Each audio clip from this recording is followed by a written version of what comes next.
Bila pihak masjid WhatsApp pada saya, Ustaz, untuk sedikit tazkirah kuliah subuh berkenaan dengan i'tibar daripada peristiwa banjir,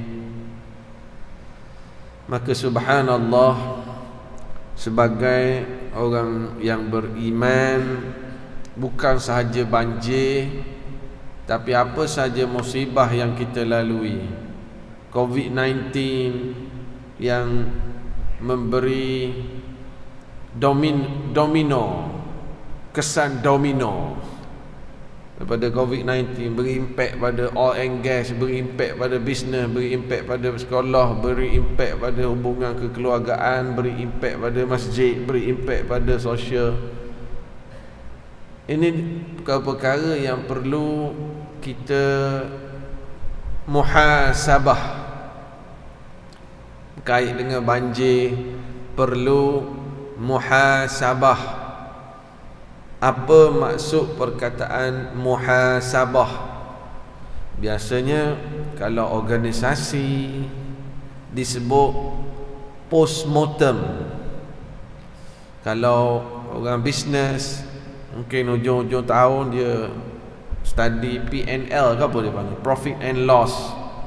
Berapa dia invest, berapa ROI yang dia dapat. Maka orang beriman dalam kehidupan ini, dia perlu ada juga muhasabah ini. Tak apalah, walaupun dalam Islam tak ada masalah pun 1 Januari ke 1 Disember ke, berlalulah. Tapi kita ambil sempena. Tambahan lagi, bila masuk tahun baru ni, umur kita bertambah ke berkurang?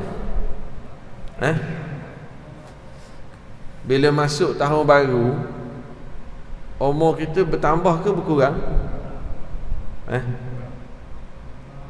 Kurang ke tambah? Ada kata tambah, ada kata kurang. Ni khilaf ulama munawarah. Setiap kali kita sambut birthday, setiap kali kita sambut anniversary, setiap kali masuk tahun baru, sebenarnya umur kita berkurang ke bertambah?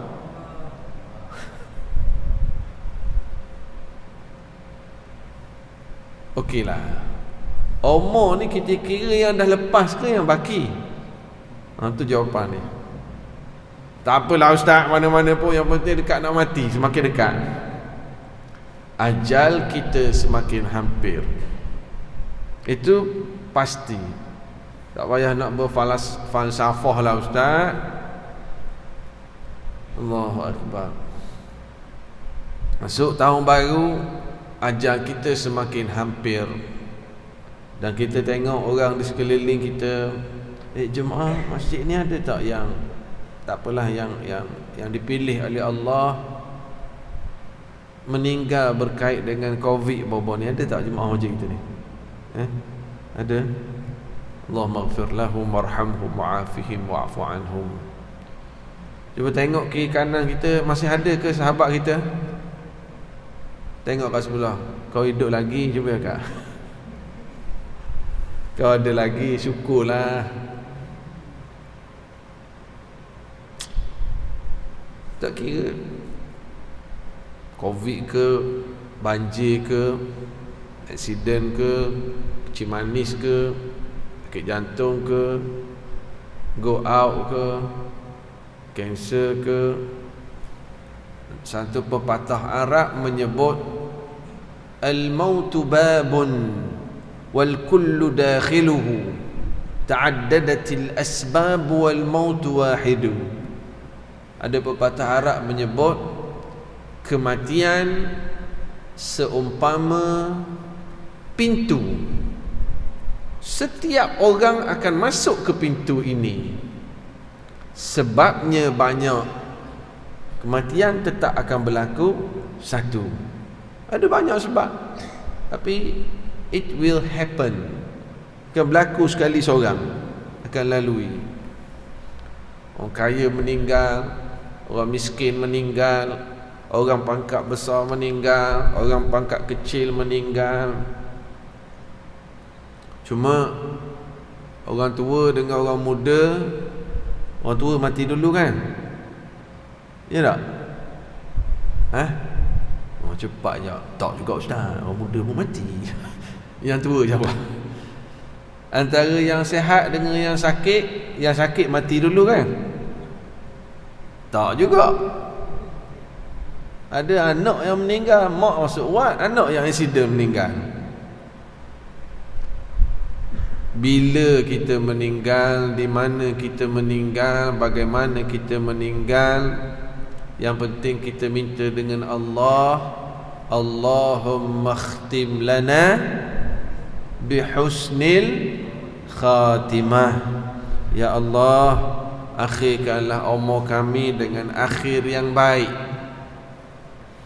Ada orang dia sibuk dengan dia tu meninggal malam Jumaat dia tu meninggal kat Mekah. Dia tu meninggal kat masjid. Dia tu orang jumpa mayat dia dalam masjid meninggal. Ramai di kalangan kita yang sangat fokus dan mementingkan cara meninggal. Tapi sebenarnya mana yang lebih penting? Cara meninggal ke cara hidup? Yang penting sebenarnya adalah cara hidup yang akan menentukan cara meninggal. Ada orang jumpa mayat dia dalam masjid. Bagusnya orang tak tahu dia masuk masjid nak pergi pecah tabung masjid, langgar tiang mati. Orang jumpa mayat dia, wah jumpa mayat kena tikam dalam longkang tepi jalan. Teruknya kenapa dia mati macam ni? Rupanya malam tadi dia balik mesyuarat, dia tengok ada orang nak rompak orang lain, dia pergi tolong, dia kena tikam.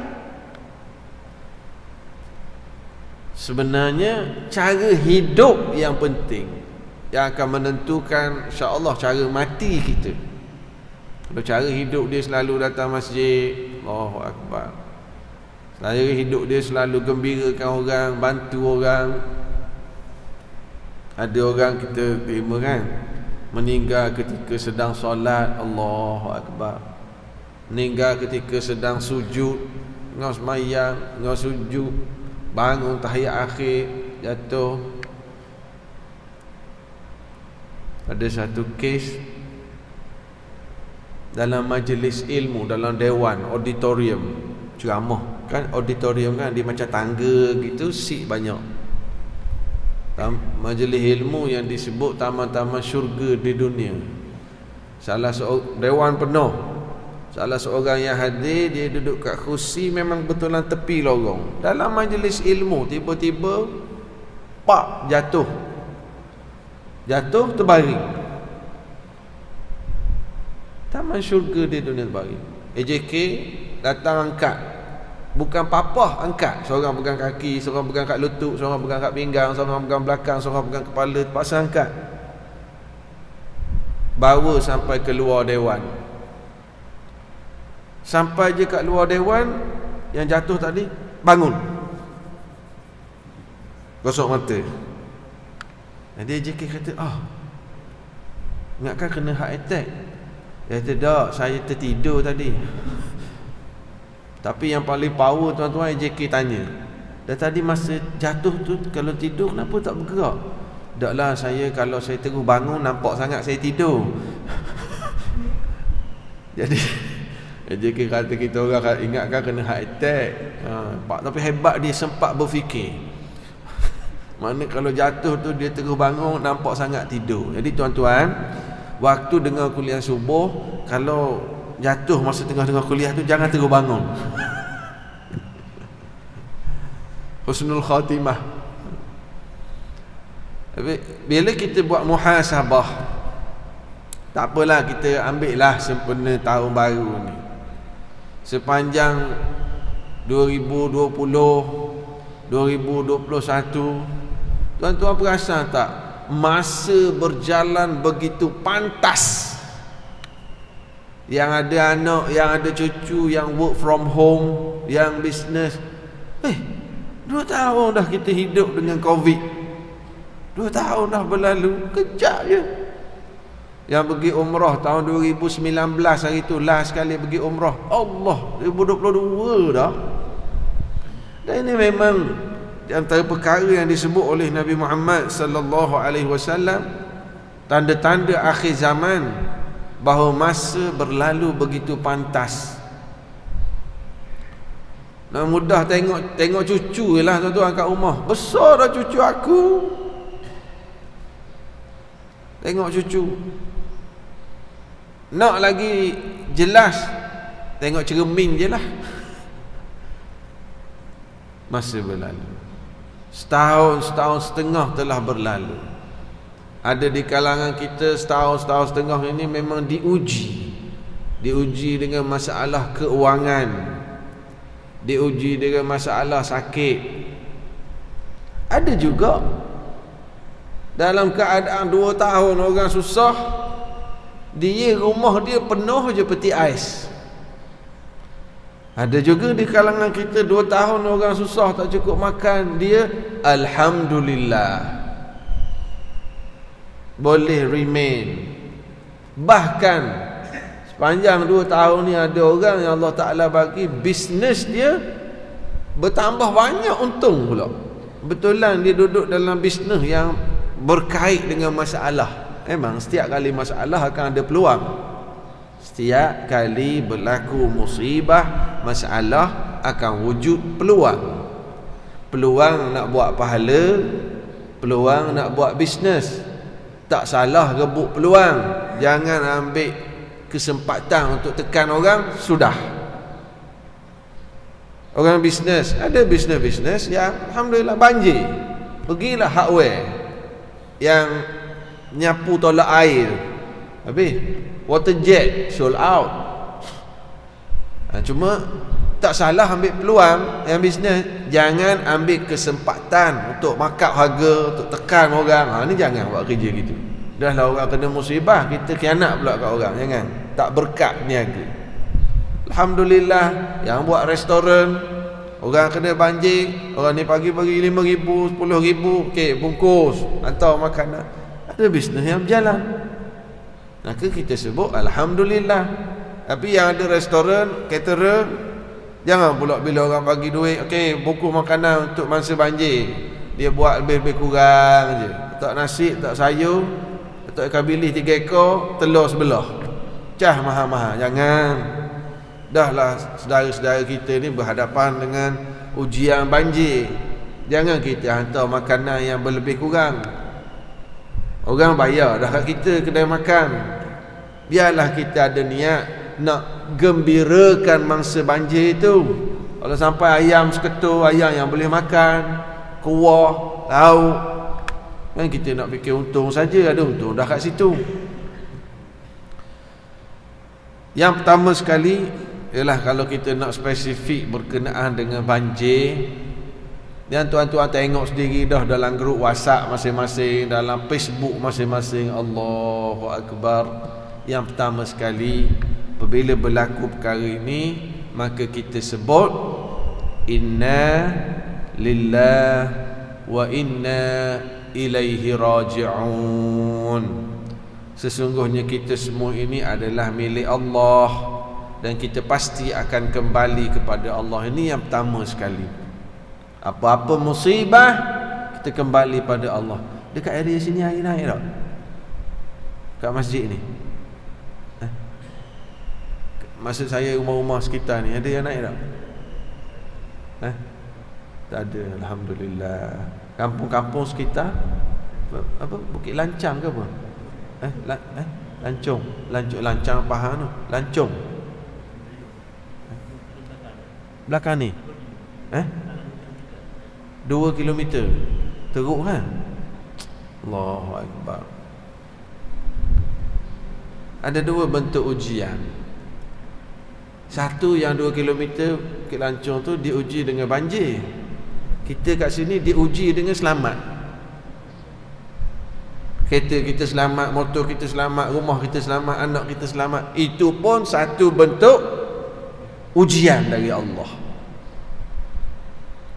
Yang sana diuji supaya sabar, yang sini diuji supaya syukur. Syukurlah selamat. Saya duk sebut. Cuba tuan-tuan sebut S sekali lagi SS. Senang, syukur. Susah, sabar. Sehat, sehat kuat. SS tadi kan. Sekali lagi. Kalau SS senang, syukur. Susah, sabar. Sehat, syukur. Sakit, ke hospital. Tak, SS tadi lah. Sakit, sabar. Sakit, ke hospital. Itu SS. Aku sakit, aku sabar. Aku sehat, aku syukur. Aku senang, syukur. Susah, sabar. Yang diuji dengan banjir, sabar. Yang tak kena banjir, syukurlah, alhamdulillah. Tapi setakat how to, macam mana cara kita nak bersyukur selamat daripada banjir. Pada yang diuji dengan banjir, kita doakan pada sahabat-sahabat kita yang diuji dengan banjir ni, moga-moga mereka sabar. Moga-moga Allah gantikan rezeki yang lebih baik, rezeki yang tidak disangka-sangka untuk mereka. Kita doakan istiqamah. Cuma orang yang tengah kena banjir teruk ni, kita kena pilihlah perkataan untuk nasihat. Kalau kereta dia total loss, motor total loss, barang dalam rumah peti air masih basuh, sofa habis dah semua, rosak semua. Kita pergi kat dia, sabar. Mungkin berat sikit dia nak terima. Kau tak kena, bolehlah sabar. Saya baru ni bila pergi ke sama-sama tolong-tolong bersih sikit, tak banyak pun, dekat Kampung Jawa, dekat ada 1-2 tempat baru ni. Bila pergi, kita bersembang apa? Bang, rumah banyak mana air masuk? Apa kat dada Ustaz? Air lumpur tak? Air tak lumpur, tapi dah bersih dah. Barang rosak lah. Bang, kat Seri Muda tu macam mana? Allah Ustaz, itu teruk lagi Ustaz. Kita tanya dia. Kat Ulu Langat berlumpur kan? Allah Ustaz, lagi teruk dia orang kena Ustaz. Kita orang ni teruk dah, tapi ada yang lebih teruk. How to, macam mana kita nak ajak sahabat-sahabat kita yang sedang diuji ini supaya mereka melihat orang yang lebih teruk lagi. Ini memujuk hati. Ustaz, rumah saya air sampai kat dada, tapi saya cuba tengok dekat mentakap tu, kat Pahang. Allah Ustaz, yang kat Pahang tu nampak atap saja. Sebaik nyawa dia orang selamat.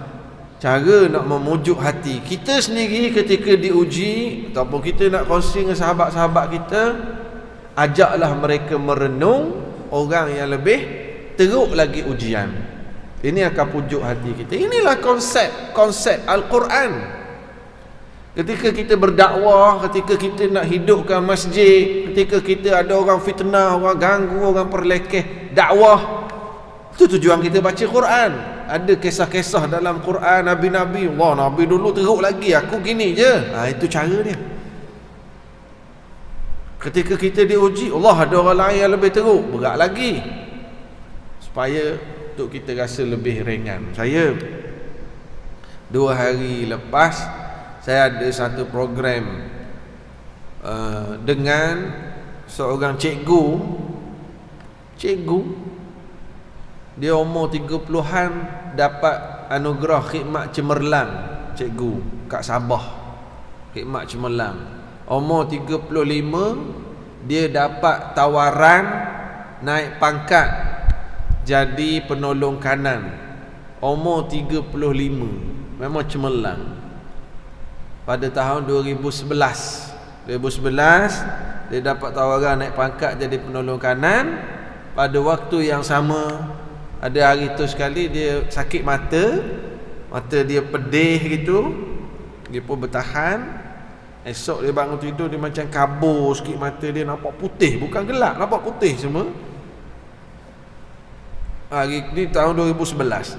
Hari kedua dia pergi hospital, nak buka mata memang 100% nampak putih je. Doktor kata ada jangkitan kuman di mata dia, total loss mata 2 hari, dalam masa 2 hari. Daripada saat itu sehingga sekarang tak nampak langsung mata. Allah.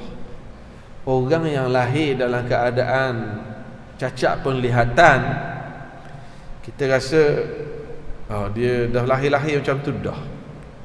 Tapi cuba kita bayangkan seseorang yang dari awal okey, tiba-tiba pada usia 35 tiba-tiba tak nampak langsung.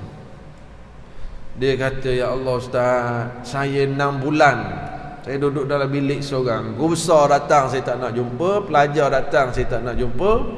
Pada isteri saya pun saya cakap, abang macam ni keadaan, awak boleh pilih lah, nak terus bersama abang ataupun awak nak pilih tak dapat nak bersama abang pun tak apa, abang redha, tak apa.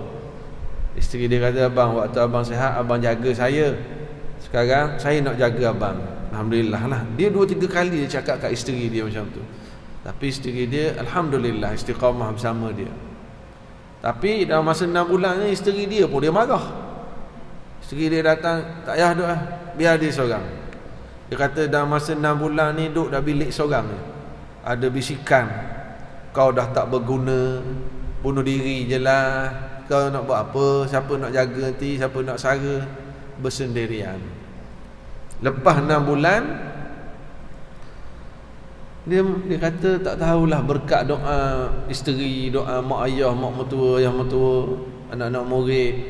Lepas 6 bulan dia mari terfikir, teringat hirup pikuk dalam kelas bersama pelajar, teringat beraktiviti. Dia pun panggil isteri dia.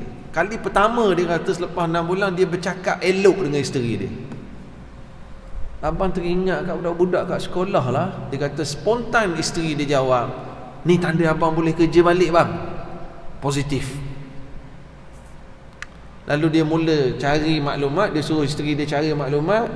Cari maklumat cikgu-cikgu yang buta. Cikgu-cikgu yang buta.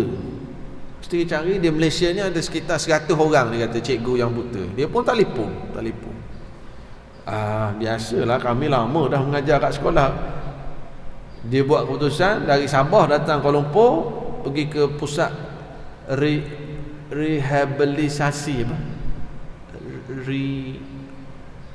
dia panggil, rehabilitation, itulah pusat orang-orang yang baru hilang penglihatan untuk berlatih cara berjalan guna tongkat, cara nak naik kereta, cara nak naik teksi, cara untuk kesenambungan hidup. Dia kata apa?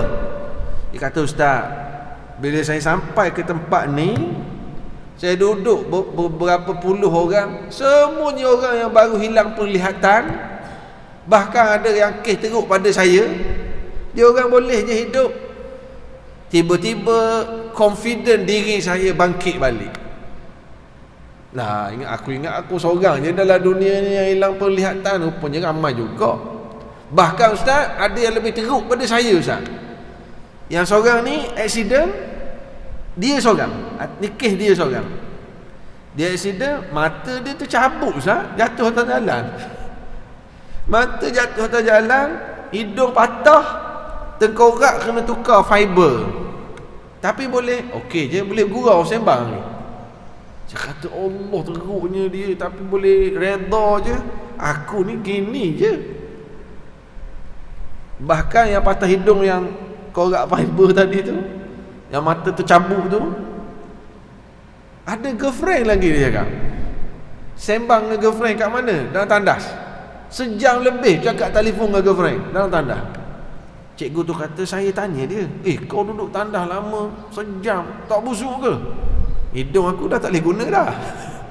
Boleh dia bergurau lagi. Tak ada nak hidup baru, okey je duduk dalam tandas. Allahu Akbar. Dia kata, ustaz, bila saya dengar ada orang yang juga hilang penglihatan, bahkan kes lebih teruk pada saya rasa yang saya lalui ini tak berat sangat, ustaz. Sebab tu tuan-tuan, ini petua penting. Kalau banjir sekat dada rumah, cuba tengok orang yang banjir lumpur. Kalau kereta total loss, cuba tengok orang yang meninggal suaminya masa banjir.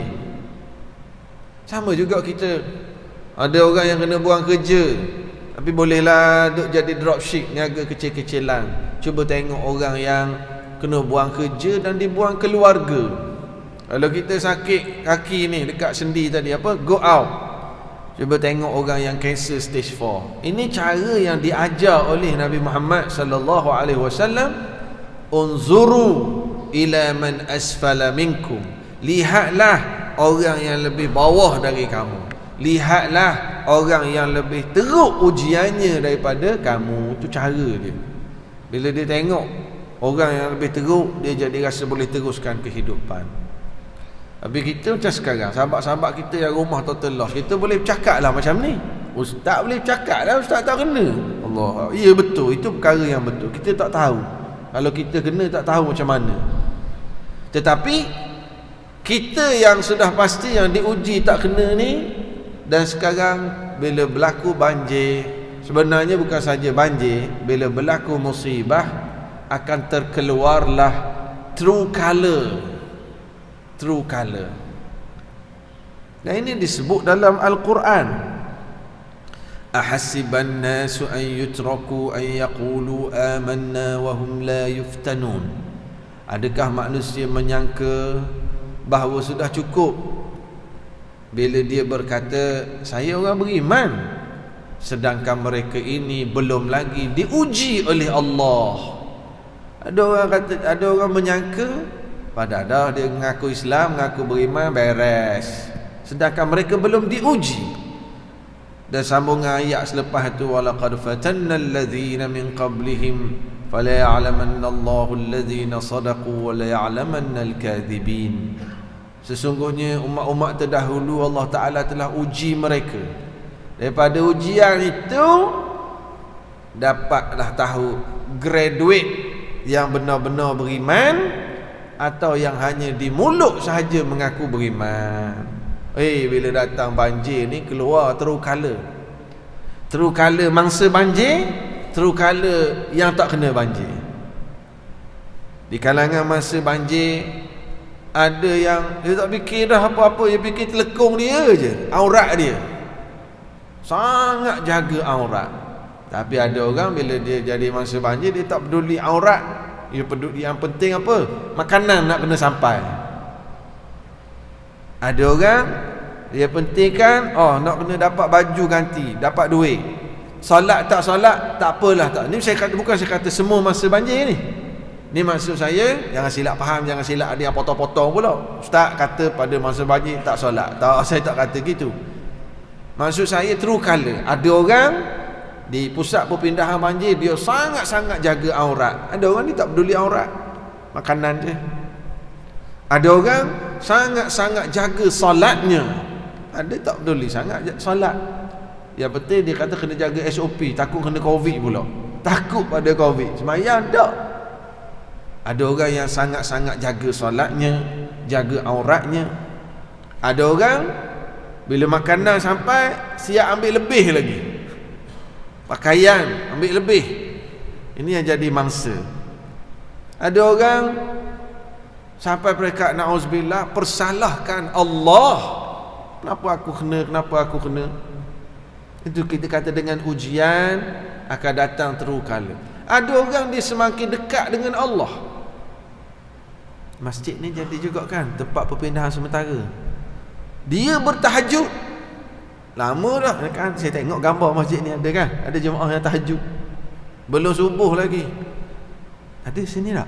yang perpindahan masa banjir sekejap. Masjid ni ada kan? Ada orang dia ambil kesempatan. Oh, dapat masuk duduk dalam masjid. Tak subuh lagi dia duduk semayang dah. Ada orang azan subuh, orang semayang, dia pun tak bangun-bangun semayang subuh. Duduk masjid dah. Duduk masjid dah. Ini kita kata true color. Dengan ujian ada yang lulus, ada yang fail. Alangkah indahnya apabila berlaku musibah menyebabkan seseorang semakin dekat dengan Allah. Tanyalah orang yang pernah positif COVID baru ni, sama ada ke pusat kuarantin ataupun kuarantin di rumah, terutamanya yang ada gejala oksigen tak cukup, batuk, sakit dada, sekarang sembuh dah. Cuba ingat balik masa kita tengah kuarantin tu, macam mana doa dan solat kita, macam mana zikir kita. Itu Allah sayang, Allah bagi peluang lagi sekarang. True color akan keluar masa banjir. Tu di kalangan yang jadi masa banjir. Kita yang tak kena banjir juga keluar true color kita. Adakah kita berseronok je dengan anak isteri, selamat, kita selamat, kita selamat, tak peduli langsung pada rakan kita, saudara kita, jiran kampung kita. Itu pun keluar juga true color. Ada yang siap upload gambar pergi bercuti, makan sedap-sedap. Jagalah sikit hati orang. Jaga sikit. Sabar sekejap. Nak share kat Facebook, kat Instagram pun sabar sekejap. Ada yang nampak pada zahir macam pergi nak bantu, tapi rupanya lebih pada ambil gambar. Pergi juga, tapi yang penting nak setiap kali nak buat kerja kena ambil gambar. Ada juga macam tu. Yang lagi power, bantu pun tidak, berlakon je. Berlakon tolong masa banjir. Allah, ada juga makhluk macam ni. Lepas tu orang kutuk-kutuk, lepas tu undi pula. Lepas tu lagi cerdik yang tukar undi tu, tahu dah menipu, undi lagi. Ustaz cakap politik ke? Bukan cakap politik, cakap realiti. True color manusia, adanya insan-insan bila berlaku musibah ini begitu kreatif membuat pahala. Ada sewa water tank, tangki air, pergi kat Ulu Langat, sediakan air bersih.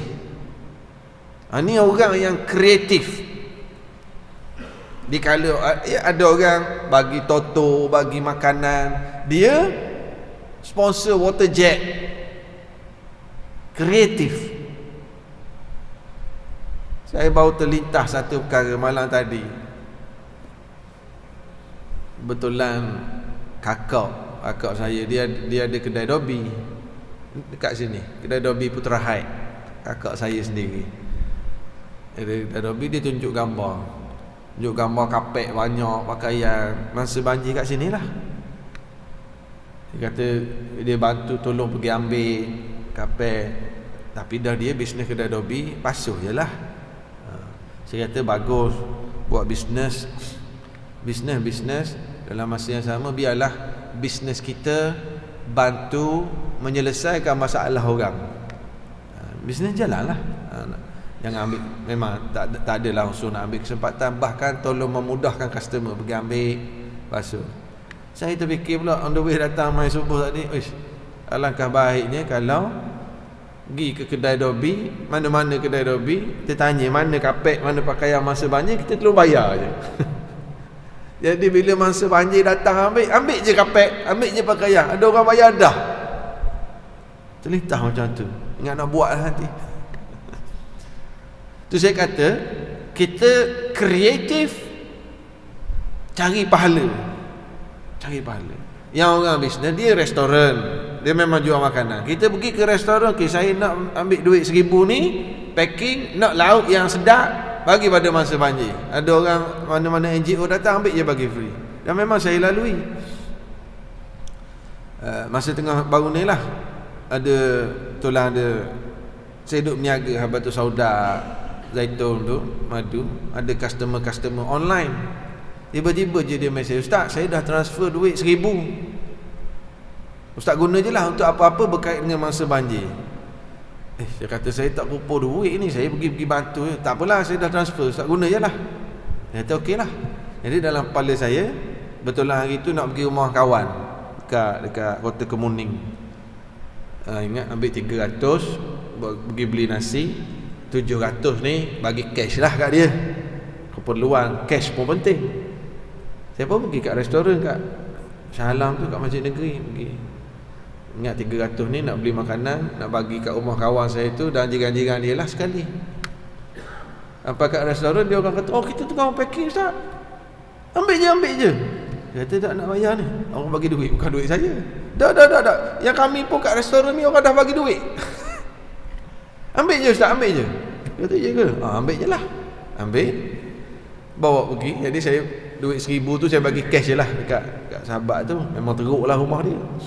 Kadang kita agih-agihkan. Maknanya ada orang menyumbang tenaga.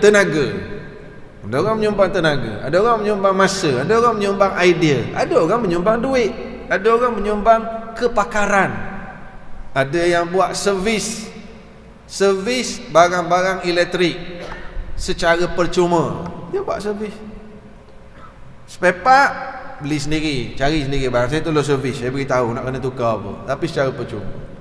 Ada seorang tu masa tengah-tengah baru hujan air turun baru ni, dia naik satu Hilux, dia bawa generator, disediakan plug untuk apa? Charge handphone. Penuh orang datang. Penuh disediakan untuk orang datang charge handphone. Ni nak handphone apa ni, Android apa ni. Subhanallah. Kreatif dalam mencari pahala. Cuba tuan-tuan bayang yang saya sebut tadi. Kalau kedai Dobi, masa banjir datang nak ambil kapet, nak ambil pakaian, ambil lah kak, ada orang bayar dan ya Allah terima kasih. Bayangkan dia doa, dia tak kenal kita, kita pun tak tahu dia, tapi Allah Maha mendengar. Allah Maha mendengar. Sebab tu kita kata dengan musibah, dengan ujian ini keluar true color. Ada orang yang begitu kreatif mencari peluang-peluang pahala. Satu isu, habis Ustaz, tak boleh ke Ustaz bila kita hantar bantuan, kita ambil gambar, kita tunjuk? Boleh dan tak boleh. Boleh. Sesiapa yang dia ni jawatankuasa masjid ataupun NGO yang melibatkan sumbangan orang, jadi dia perlu tunjuklah supaya yang menyumbang itu nampak ke mana duitnya pergi. Ada sahabat saya Muslim Care dekat Kuala Langat dia sewa apa, backhoe. Ada yang buat gitu, sewa back. Maknanya kreatif, memang keperluan. Lori untuk angkut sampah, cepatkan urusan. Sebab kalau sampah tu duduk terlalu lama, bimbang wabak pula, penyakit pula datang. Muslim Care. Jadi ditunjuk gambar-gambar, tak ada masalah, supaya orang tahu ke mana duit pergi. Dan tak ada masalah juga siapa-siapa yang rasa nak upload gambar dia buat kerja, niat dia supaya orang tengok dan orang mencontohi. Tapi yang kedua ni kena hati-hati, kena selalu beringat bahawa syaitan akan buat kerja 24 jam untuk rosakkan kita. Kita pergi niat ikhlas dah, niat kita ikhlas dah. Kita beli apa? Kita pergi ke pusat perpindahan banjir, kita tak hantar makanan, kita tak hantar toto, kita tak hantar baju. Kita beli apa? Beli alat-alat permainan untuk anak-anak kecil, biar budak-budak tu, sebab emosi mereka pun perlu dirawat. Kita beli toys, kita ambil gambar, niat supaya orang contohi bahawa anak-anak kecil juga perlu dihiburkan jiwa mereka.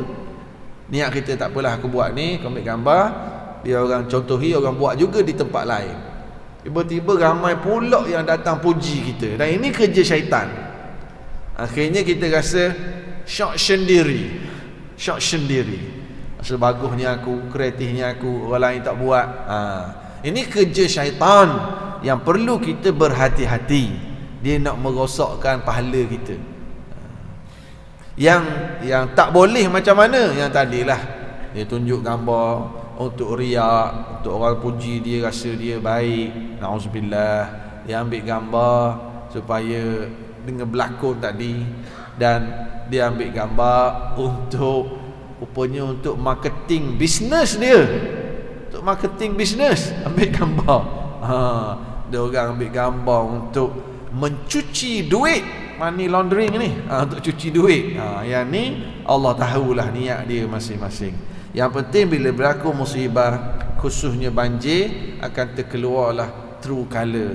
Dan moga-moga kita yang diuji dengan ujian kita, ujian tak kena banjir ni, kita bersyukur pada Allah. Dan cara kita bersyukur, bantulah sahabat kita, saudara mara kita. Dan sekarang ni, pada sebelum ni kita dengar Selangor, Pahang dan sebahagian negeri Sembilan. Sekarang ni di Kelantan dah mula dah. Di Kelantan, di Terengganu. Moga-moga Allah Ta'ala lindungi kita semua. Dan moga-moga Allah Ta'ala selamatkan kita. Yang kena Allah Ta'ala kurniakan sabar dan kurniakan rezeki. Yang tak kena, supaya Allah kurniakan pada kita syukur. SS tadilah, supaya bersyukur. Dan juga kita bantulah mengikut kadar kemampuan masing-masing pada sahabat-sahabat kita.